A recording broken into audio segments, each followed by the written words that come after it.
So, pagbalik mga idol, content pa rin tayo. Lahat ng ginagawa natin, i-video natin.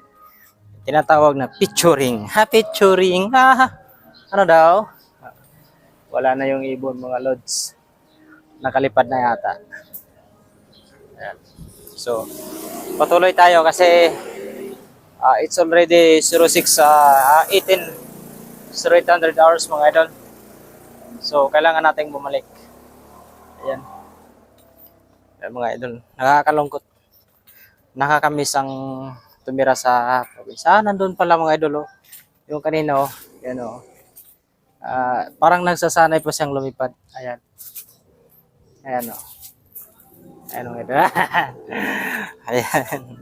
Ayan niya na makita siya sa camera mga lods. Kaya, so, masaya sa bukid.